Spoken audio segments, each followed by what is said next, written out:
स्वागत है दोस्तों आप लोगों का आपके अपने YouTube चैनल हिंदी मंथन पर। मैं रणजय सिंह आप लोगों का तहे दिल से स्वागत, अभिनंदन और वंदन करता हूं।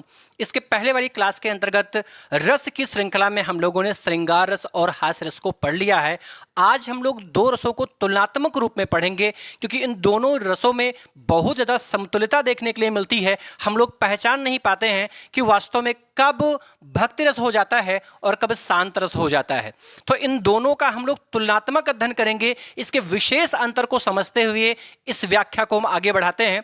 कारण यह है कि अगर हम इसमें अंतर नहीं कर पाएंगे तो हम वास्तविक रस की कभी पहचान कर ही नहीं सकते, क्योंकि दोनों पंक्तियां एक दूसरे से मिलती जुलती दृष्टिगत होती हैं। लेकिन एक विशेष अंतर होता, अगर वो विशेष अंतर आपके दिमाग में चलेगा तो कभी भी आपको शांत रस और भक्ति रस को पहचानने में कोई दिक्कत नहीं होगी। अधिकांश कवि ने तो यहां तक कह दिया है कि शांत रस और भक्ति रस एक ही है। शांत रस और भक्ति रस एक ही है, लेकिन शांत रस और भक्ति रस जिस तरीके से एक नहीं है, ठीक उसी प्रकार से आपके कबीर और तुलसी भी एक नहीं है। अगर कबीर और तुलसी एक हैं तो मैं भी कहता हूं हां, भक्ति और शांत रस भी एक है, किंतु कबीर कबीर हैं और तुलसी तुलसी हैं। दोनों लोगों की अपनी कुछ विशेषताएं हैं जिनके कारण दोनों लोग एक दूसरे से अलग हैं। ध्यान से समझते हैं। यदि आपसे पूछा जाए कि शांत रस का अस्थाई भाव क्या है, क्या पूछे? अस्थाई भाव। तो शांत रस का अस्थाई भाव होता है भैया निर्वेद। क्या होता है? निर्वेद।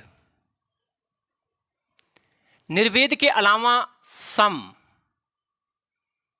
और शम के अलावा होता है वैराग्य।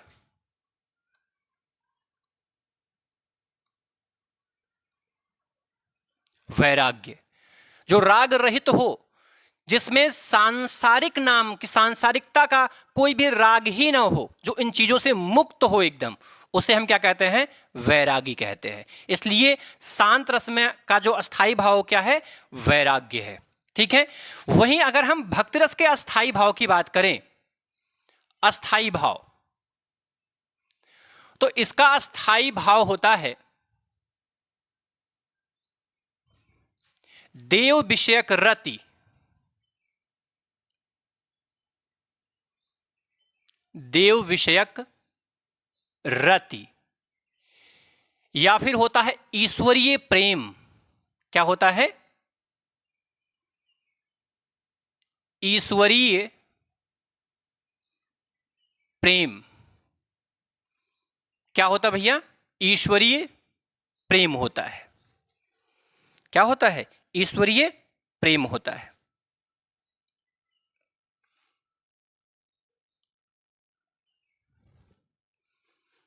या इसी को हम कह सकते हैं देवरति। कहीं कहीं देवरति भी देखने के लिए मिलता है। देवरति, वही ईश्वर प्रेम, देवरति देखने के लिए मिलता है स्थायी भाव के रूप में। ये जो शांत रस है भैया, इस शांत रस की एक महत्वपूर्ण बात यह है कि शांत रस के जो सम्राट माने जाते हैं वो कबीरदास माने जाते हैं। शांत रस के सम्राट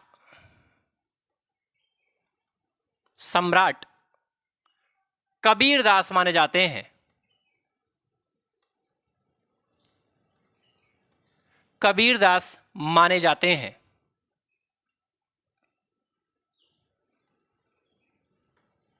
माने जाते हैं। जबकि वहीं जो भक्ति रस है, इस भक्ति रस के सम्राट कौन माने जाते हैं? तो भक्ति रस के सम्राट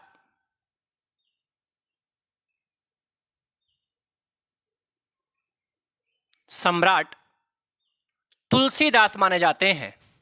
कौन? तुलसीदास। तुलसीदास माने जाते हैं।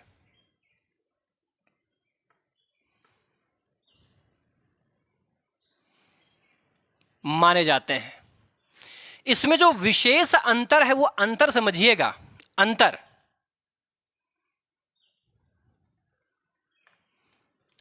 समझिए आप। अंतर क्या है? जो शांत रस होता है उसमें समाज कल्याण की भावना होती है। क्या? समाज कल्याण की भावना। समाज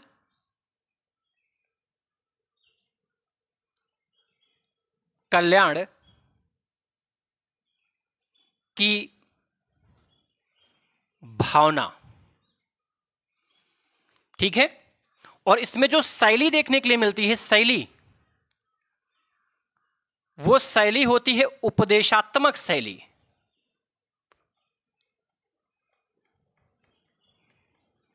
कौन सी शैली भैया? उपदेशात्मक शैली। अर्थात इसमें उपदेशों के माध्यम से समाज के व्यक्तियों को समझाने की बात की जाती है, उनके समझ को विकसित की जाती है, उनकी विचारधाराओं में परिवर्तन करने की बात की जाती है। लेकिन वहीं पर जो भक्ति रस होता है, इस भक्ति रस में समाज कल्याण नहीं, स्व कल्याण की भावना होती है। किंतु भक्ति रस में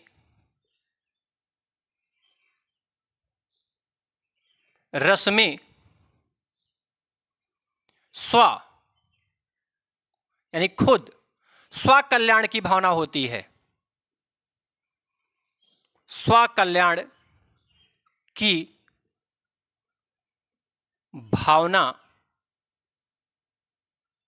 होती है। स्व कल्याण की भावना होती है, यह आपको ध्यान में रखना है। जब बात समाज कल्याण की हो, क्या? समाज कल्याण की, तब तो होता है शांत रस। लेकिन जब स्व अर्थात खुद के कल्याण की बात, स्व माने क्या होता? खुद, अपना।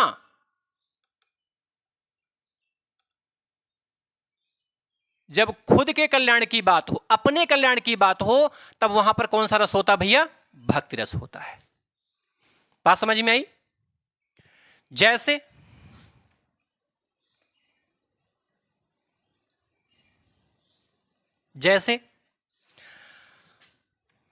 बकरी पाती खात है ताकि काढ़ी खाल, और जेनर बकरी खात है ताको कौन हवाल। अर्थात यदि हम इसके अर्थ को समझे तो यहां पर कबीरदास जी उपदेशात्मक शैली में समाज के लोगों को जागृत करने के लिए कह रहे हैं कि बकरी पाती खाता है, कि बकरी केवल और केवल वृक्ष की पत्तियों को तोड़ करके खाती, उसका इतना ही गुनाह है। बकरी जो है उसका गुनाह कितना क्या है, उसका दोष क्या है? दोष इतना है कि वो पेड़ की पत्तियों को खाती है, जबकि पेड़ की पत्तियों को खाने से पेड़ पर विशेष प्रभाव नहीं पड़ता है। और लोग क्या करते हैं? उस बकरी के खाल को खींच लेते हैं, और जे नर बकरी खात है ताको कौन हवाल। और कल्पना करो कि जो उस सीधी बकरी को ही खा जा रहे हैं, उनका क्या होगा? अर्थात उनकी तो बड़ी ही दयनीय दशा होने वाली है, उनको तो मृत्यु के समय अपार पीड़ाओं का सामना करना है। अर्थात यहां यह बात बताने की कोशिश कबीरदास जी कहते हैं कि हमें जीवों पर दया करनी चाहिए, हमें लोकहित की भावना होनी चाहिए, हमको सदैव दूसरों की रक्षा करनी चाहिए, दूसरों का हनन नहीं करना चाहिए। वहीं पर यहां की अगर हम बात करें, यहां क्या है? यहां तो बल बुद्धि विद्या देव मुहि हरहु कलेश विकार। यह पंक्ति किसकी है? यह पंक्ति आपके किसकी है? हनुमान चालीसा की है। और हनुमान चालीसा को लिखा किसने है? गोस्वामी तुलसीदास जी ने लिखा है। और यहां पर दूसरे को बल बुद्धि और विद्या देने की बात नहीं हुई है कि बल बुद्धि विद्या देव मोहि, मुझे दीजिए, मुझे। बल बुद्धि विद्या देव तो ही नहीं है, बल बुद्धि विद्या देव मोहि और हरहु कलेश विकार। मेरी भव बाधा हरो राधा नागर सो। ऐसा नहीं कि तेरी भव बाधा हरो राधा नागर सो ना, तुम्हारे कल्याण की बात थोड़ी ना कर रहे हैं यहां पर बिहारी लाल अपने कल्याण की बात कर रहे हैं कि मेरी भव बाधा हरो राधा नागरी सोई, जातन की झाई परे श्याम हरित दुति होय। तो यहां पर ध्यान में रखने का विषय वस्तु यह है कि जब समाज कल्याण की बात होगी तब शांत रस होगा, किंतु जब स्व कल्याण की बात होगी, अपने कल्याण की बात होगी, निजी स्वार्थ की बात होगी, तब वहां पर कौन सा रस होता है? भक्ति रस होता है। आपने देखा होगा, आप जब भी भगवान की स्तुति करते हैं, वंदना आराधना करते हैं, तो शायद इक्के दुक्के को अपवाद में छोड़ दे रहा हूं। कोई ऐसा व्यक्ति नहीं होगा जो वहां पे जाए और कहे, हे भगवान, हम दुखी हो जाएं, हमारे पड़ोसी सुखी हो जाएं, हमारी आंख फूट जाए किंतु हमारे पड़ोसी की आंखें एकदम चका मतलब जबरदस्त उसको दिखने लगे, है ना। हम कभी नहीं कहते हैं भगवान हमारा घर लुट जाए और पड़ोसी के घर में धन भर जाए। ऐसा कभी भगवान के सामने हम लोग कहते हैं? नहीं। अर्थात भगवान के सामने, ईश्वर के सामने भक्ति करते समय हम अपने कल्याण की बात करते हैं। हे प्रभु हमें मोक्ष दीजिए, हे प्रभु हमें धन धान से परिपूर्ण कर दीजिए। हम कभी नहीं कहते हैं प्रभु पड़ोसी को मोक्ष दे दीजिए, हमें नरक दे दीजिए। हे प्रभु आप पड़ोसी का उद्धार कर दीजिए और हमारा नाश कर दीजिए। कभी आपने भक्ति भावना के अंतर्गत ऐसी भावना को देखा? नहीं। तो जब अपने कल्याण की बात जिन पंक्तियों में होगी वहां पर तो भक्ति रस होगा, और जब कल्याण की भावना समाज के प्रति होगी तब वहां पर शांत रस होगा। बात समझ में आई? आप लिखेंगे, बकरी पाती खात है ताकी काढ़ी खाल, और जे नर बकरी खात है ताको कौन हवाल। और यहां पर क्या लिखेंगे? बल बुद्धि विद्या देव मोहि मोहि हरहु कलेश विकार। बात समझ में आई भैया? ध्यान रहे, जब समाज कल्याण की बात होगी, समाज को उपदेशात्मक शैली के माध्यम से किसी बात को बताया समझाया जाएगा, तब वहां पर क्या होगा? तब वहां पर शांत रस होगा। किंतु जब सब स्वयं के कल्याण की बात की जाएगी, खुद के बढ़ोतरी की बात की जाएगी, खुद के मोक्ष की बात की जाएगी, तो वहां पर कौन सा रस होगा? तो वहां पर भक्ति रस हो जाएगा। बात समझ में आई भैया? आपसे पूछा जाए कि शांत रस का स्थायी भाव क्या होता है, तो शांत रस का स्थायी भाव निर्वेद होता है, शम होता है, वैराग्य होता है। शांत रस का सम्राट कौन माना जाता है? तो शांत रस का सम्राट कबीरदास माने जाते हैं। शांत रस में और भक्ति रस में अंतर क्या है? तो शांत रस में अंतर और भक्ति रस में अंतर यह होता है कि शांत रस में समाज कल्याण की बात की जाती है, इसमें उपदेशात्मक शैली की बात की जाती है, उपदेश के माध्यम को लोगों को अच्छी अच्छी बातें बताई जाती हैं, उनके कल्याण की बात की जाती है। जबकि वहीं पर भक्ति रस का स्थायी भाव देव विषयक रति होता है, ईश्वरीय प्रेम होता है या देव रति होता है। इसके जो सम्राट माने गए हैं वो कौन भैया? तुलसीदास हैं। कौन है? तुलसीदास हैं। और वहीं पर भक्ति रस और इसमें जो मैंने अंतर आपको बताया, इसमें स्व कल्याण की भावना होती है, जैसा कि मैंने आपको उदाहरण के माध्यम से यहाँ चीजें स्पष्ट कर रखी हैं। आगे हम ढेर सारे उदाहरणों को करेंगे, लेकिन आप पहले इसका एक स्क्रीनशॉट लीजिए भैया। ले लिया स्क्रीनशॉट आपने?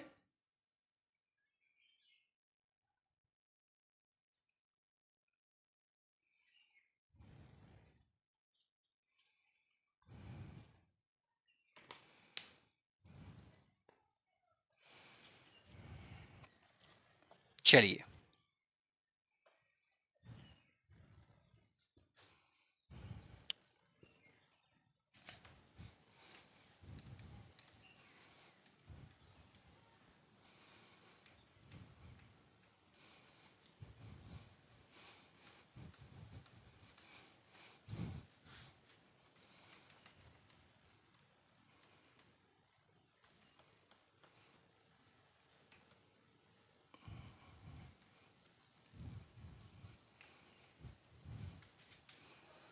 आगे है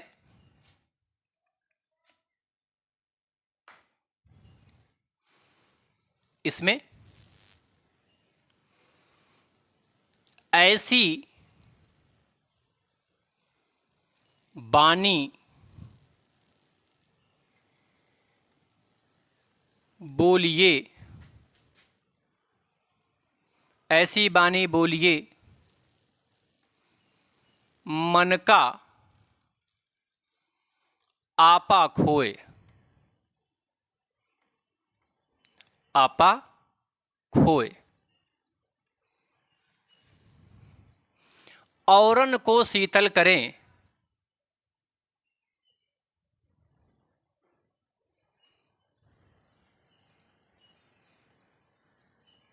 औरन को शीतल करें,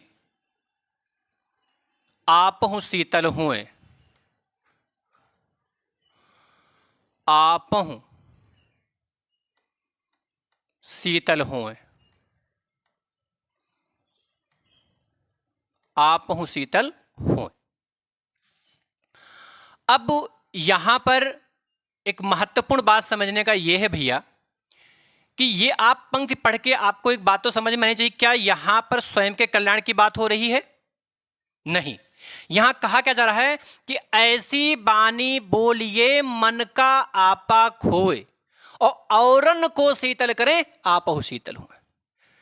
इसमें कभी कह रहा है कि मनुष्यों को ऐसी बाणी बोलनी चाहिए, ऐसे वचन बोलने चाहिए जिससे कि मन का आपा खोए, मतलब औरन को शीतल करे। ऐसी बाणी, ऐसी मधुर बाणी बोलनी चाहिए जिससे कि वह औरों के संताप को दूर कर दे और उसे शीतलता प्रदान करे और साथ ही साथ स्वयं भी शीतल हो, प्रसन्नचित हो, खुश हो।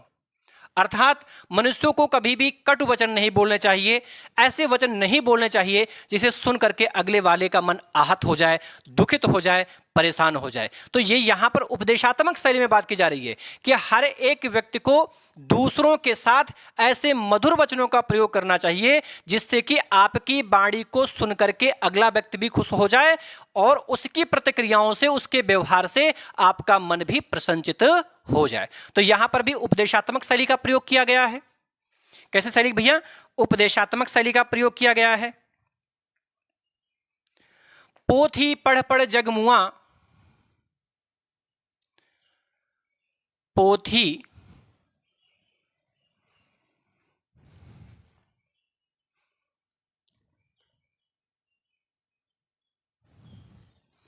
पढ़ी पढ़ी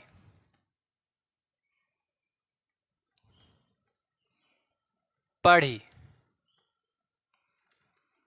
जग मुआ, पोथी पढ़ पढ़ी जग मुआ, पंडित भवा न कोय,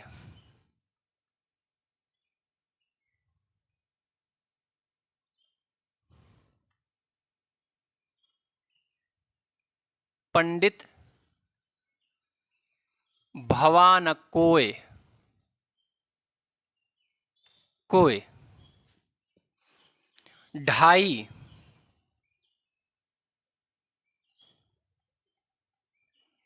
आखर प्रेम का,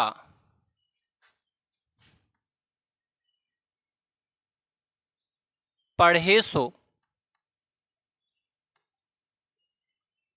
पंडित होए, पढ़े सो पंडित होए। अब यहां पर भी आप ध्यान से देखें कि पोथी पढ़ पढ़ जग मुआ, जग यानी संसार, स्वयं की बात नहीं हो रही, संसार की बात हो रही है। पंडित भवाना कोई, कोई भी विद्वान नहीं हुआ, कोई भी ज्ञानवान नहीं हुआ। कितनी भी किताबों को आप क्यों ना पढ़ लो, यदि आपको इस प्रेम का महत्व समझ में ना आए, इसकी वास्तविकता समझ में ना आए, तो आपके उस ज्ञान का कोई मतलब नहीं होता है, वो आपका ज्ञान बेकार है।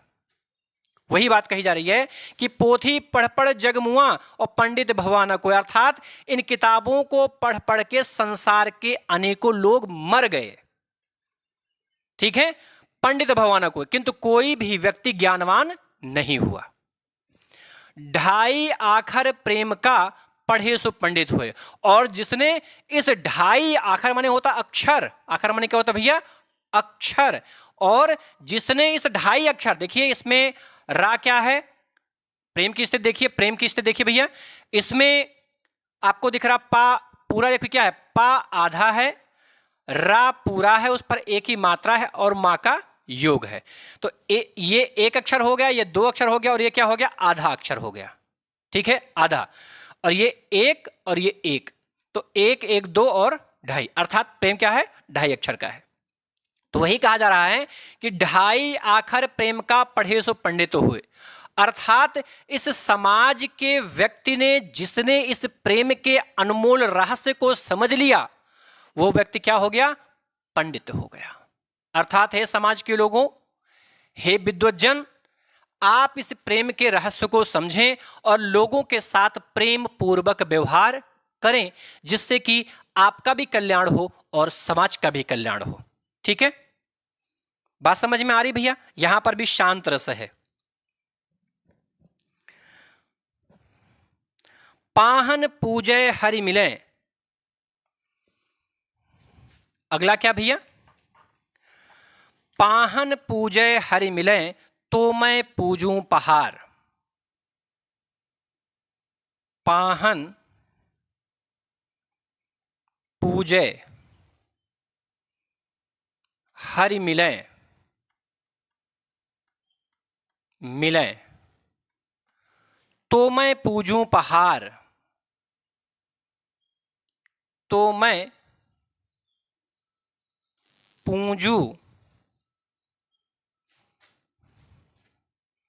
पूजू पहाड़।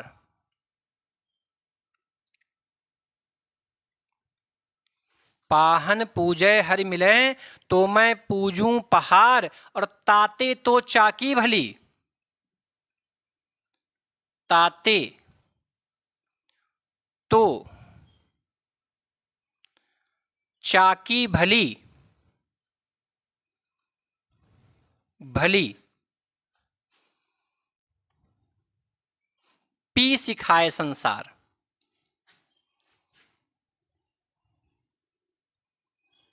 पीस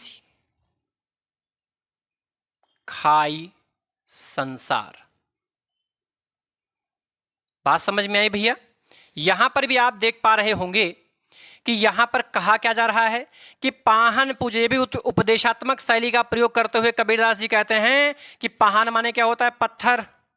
पाहन माने क्या होता है, पत्थर।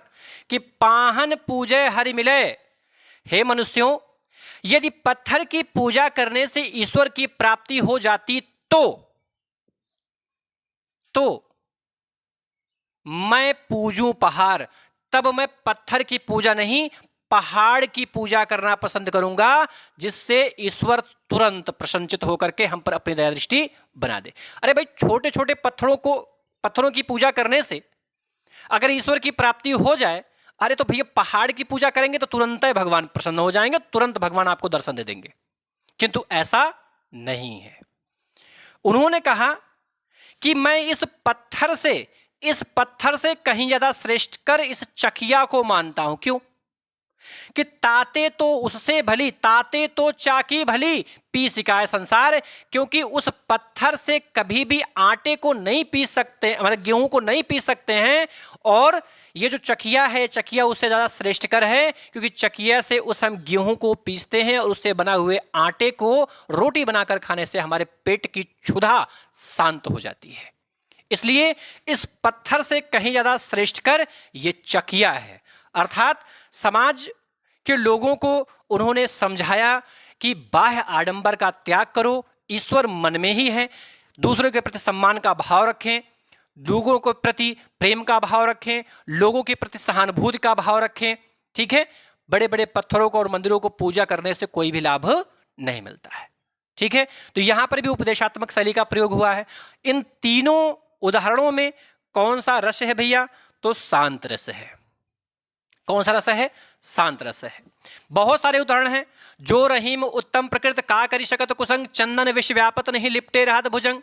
तो अब यहां पर भी रहीमदास जी कहते हैं कि जो रहीम उत्तम प्रकृत का करी शकत कुसंग, ये भी उच्च कोटि के मनुष्यों की तरफ इशारा करते हुए कहते हैं कि जो रहीम उत्तम प्रकृत, जो उत्तम प्रकृति के लोग होते हैं, उन पर कुसंगतों का कोई भी प्रभाव नहीं पड़ता है। किस प्रकार से नहीं पड़ता है? किस प्रकार से प्रभाव नहीं पड़ता है? कि चंदन विष व्यापत नहीं लिपटे रहत भुजंग। चंदन के वृक्ष में सैकड़ों जो सर्प हैं वो हमेशा लिपटे रहते हैं, किंतु चंदन अपनी शीतलता का परित्याग करता है? नहीं करता है। ऐसा नहीं है कि सांप चंदन के वृक्ष में लपेटा रहता है तो जो चंदन का वृक्ष है वो शीतलता का परित्याग करके उसके विष के प्रभाव से वो जो है विषाक्त हो जाए। ऐसा होता है? नहीं ऐसा होता है। ठीक वैसे ही जो सज्जन प्रवृत्ति के लोग होते हैं उन पर भी बुरे आचरण का कोई भी प्रभाव नहीं पड़ता है। यह भी उपदेशात्मक शैली की बात। तो जहां पर भी उपदेशात्मक शैली की बात होगी, ज्ञानात्मक शैली की बात होगी, समाज कल्याण की बात होगी, वहां पर रस कौन सा होगा? तो वहां पर शांत रस होगा भैया, शांत रस होगा। ठीक है। लेकिन जहां पर स्वयं के कल्याण की बात होगी वहां पर क्या होगा? वहां पर भक्ति रस होगा। जैसे ये सारे उदाहरण शांत रस के थे। अब हम लोग भक्ति रस के उदाहरण देखते हैं। जैसे भैया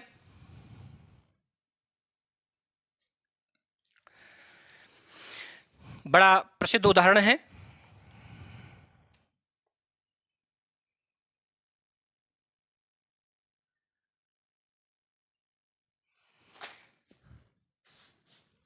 श्री रामचंद्र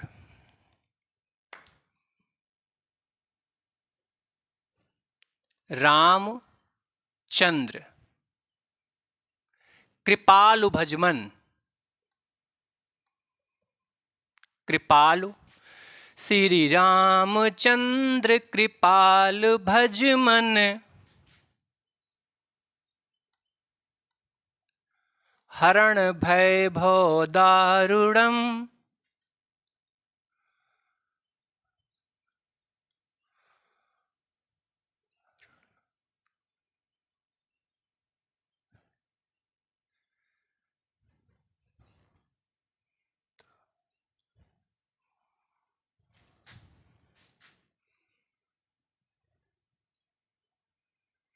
दारुणम। देखा भैया आपने कि श्री रामचंद्र कृपालु भजमन हरण भव भय दारुणम। यहां पर तुलसीदास जी भगवान श्री राम की उपासना करते हुए कहते हैं कि हे प्रभु, आप मेरी समस्त पीड़ाओं को दूर करो। भव भय दारुणम, आप मेरे सभी कष्टों को दूर कर लो। वो यहां पर ये नहीं कह रहे हैं कि हे मर्यादा पुरुषोत्तम भगवान श्री राम, आप समाज के समस्त कष्टों को दूर कर दीजिए। वो क्या कह रहे हैं कि श्री रामचंद्र कृपालु भजमन हरण भव भय दारुणम, आप मेरे समस्त कष्टों को दूर कर दो। ठीक है। वहीं आप देखेंगे मेरी भव बाधा हरो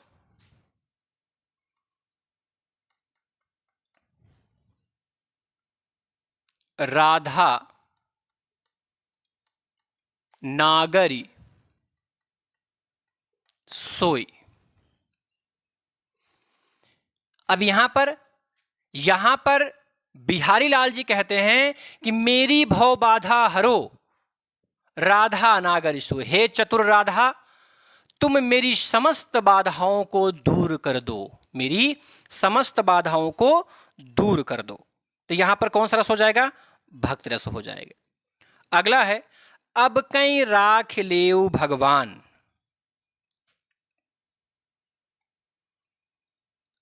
अब कै राखी ले हूं भगवान। अब कहीं राख ले भगवान, ये सूरदास जी की पंक्ति है। आपने वो पंक्ति सुनी होगी, अब कहीं राख ले हूं भगवान, होए अनाथ बैठ्यो द्रुम डरिया, पारध साधे बान। वास्तव में होता क्या है कि यहां पर एक पक्षी के माध्यम से सूरदास जी अपनी समस्त पीड़ाओं को व्यक्त करते हुए कहते हैं। वास्तव में होता क्या है कि एक बार एक पक्षी एक वृक्ष पर बैठा हुआ होता है और जिस समय वो उस वृक्ष पर, उस वृक्ष की डाली पर वो पक्षी बैठा हुआ होता, उसी समय एक शिकारी आता है और उस पक्षी को मारने का प्रयत्न करता है, जिसके डर से, उस शिकारी के डर से वो उड़ने की जैसे ही कोशिश करता है, ऊपर से बाज पक्षी उसे खाने के लिए दौड़ता है। इसलिए वो डरबस ना तो उस डाली पर बैठा रह सकता था और ना ही वह उस डाली से वो उड़ सकता था। ऐसी स्थितियों में जब दोनों ही प्रकार से उसके प्राण संकट में पड़ गए, तब उसने किया क्या? आपको पता है, हम ईश्वर का जाप, ईश्वर का मनन और चिंतन उस वक्त करते हैं जब हमारी पीड़ाओं का अंत कोई कर नहीं पाता है। जब हम बहुत ज़्यादा कष्ट में होते हैं तो खुद ब खुद हमारी आंखें बंद हो जाती हैं और हम भगवान का नाम जाप करने लगते हैं। पक्षी भी वही करता है, वो भी ईश्वर के नाम का सुमिरन करने लगता है और जैसे ही नाम का सुमिरन करने लगता है, तुरंत ही एक सांप आता है जो शिकारी को काट लेता है। शिकारी को जैसे ही काटता है, उससे उसके बाण एकदम संधान किया था, बाण एकदम तीर पर, बाण जो है वो धनुष पर रखा हुआ तो छोड़ नहीं जा रहा था। जैसे ही सांप ने काटा, हाथ हिल गया, थोड़ा सा वो ऊपर चला गया और ऊपर जाकर के वो बाज पक्षी को लगा। सांप के काटने से शिकारी मर गया और शिकारी से छूटा हुआ बाण सीधे बाज पक्षी को लगा और बाज पक्षी वहां से नीचे गिरा और तुरंत उसके प्राण पखेरु उड़ गए। और ऐसा जब उसने देखा तो उसने जय हो जय हो जय हो जय हो कह करके वह पक्षी तुरंत उड़ गया, भाग गया वहां से। तो यहां पर भी आप देख रहे हैं कि अब कहीं राख लेऊं भगवान, हे प्रभु इस बार आप मेरे प्राणों की रक्षा कर लीजिए।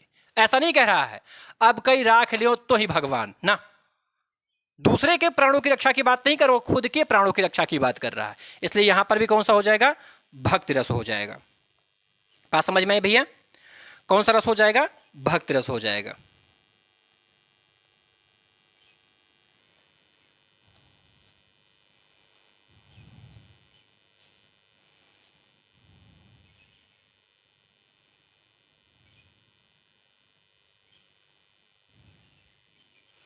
अगला है, मेरो मन अनत कहां सुख पावे। मेरो मन अनत कहां सुख पावे, पावे मेरो मन अनत कहां सुख पावे, उड़ जहाज को पंछी पुन जहाज को आवे। ठीक है, यहां पर भी आप देख रहे हैं कि सूरदास जी अपने मन की यथावत स्थिति को बता रहे हैं कि हे प्रभु मेरे मन की स्थिति बड़ी विचित्र है। मैं चाहता तो हूं कि आपको छोड़ करके किसी और ईश्वर की पूजा और आराधना करूं, किंतु मैं ऐसा कर नहीं पाता हूं। क्यों? क्योंकि मेरी जो हालत है वो जहाज के पक्षी की भांति है। जहाज पर पक्षियों को इसलिए ले जाया जाता है जिससे दिशाओं का पता चल जाए या नज़दीक में कहाँ पर स्थल है उस स्थल का पता चल जाए, इसलिए पक्षी को अक्सर जहाज पर लेके चला जाता है। तो ठीक वो जहाज का जो पक्षी होता है उसको जब जो चलाने वाला होता है, उस नौका को चलाने वाला है होता है, वो जब भी सोचता कि नज़दीक में स्थल है कि नहीं है, वो पक्षी को छोड़ता है और पक्षी जहाँ पर बैठ जाता है वो मानता है कि यहाँ पर स्थल है, अर्थात यहाँ पर नज़दीक में स्थल है। लेकिन यहाँ पर सूरदास जी कहते हैं कि मेरी हालत उस जहाज के पक्षी की हो गई है कि मैं जहाज से उड़ना तो चाहता हूं, किंतु चारों तरफ जल ही जल होने की वजह से मैं पुनः भाग करके उसी जहाज पर ही चला आता हूं। तो यहां पर भी भगवान श्री कृष्ण की उपासना करते हुए बात सूरदास जी कहते हैं, इसलिए इस पंक्ति में भी कौन सा रस है? भक्ति रस। इन सभी पंक्तियों में क्या है? भक्ति रस। ध्यान रहे, जब स्व कल्याण की बात हो, अपने उद्धार की बात हो, खुद के मोक्ष की बात हो, ठीक है, तो तब वहां पर कौन सा रस होता है? तब वहां पर भक्ति रस होता है। और जब समाज कल्याण की बात होती है, दूसरों के मोक्ष और उद्धार की बात होती है, दूसरों के हित की बात होती है, तब वहां पर शांत रस होता है। इन्हीं शब्दों के साथ मैं अपनी वाणियों को यहाँ पर विराम देता हूं, किंतु जाने से पहले आपसे निवेदन करके जाता हूं, हे प्रभु आप लोग मेरा ये चैनल लाइक करें, सब्सक्राइब करें तथा ज़्यादा से ज़्यादा लोगों के पास में ये वीडियो शेयर करें और वीडियो को भी लाइक करें। वीडियो पर जहाँ पर आपको समझ में नहीं आया हो आप उस पर कमेंट करना एकदम ना भूलें। मैं उसको आप अगली वीडियो में बताऊंगा या आप कमेंट बॉक्स में उसका जवाब आपको दूंगा। इन्हीं वाणियों के साथ आप लोगों को धन्यवाद।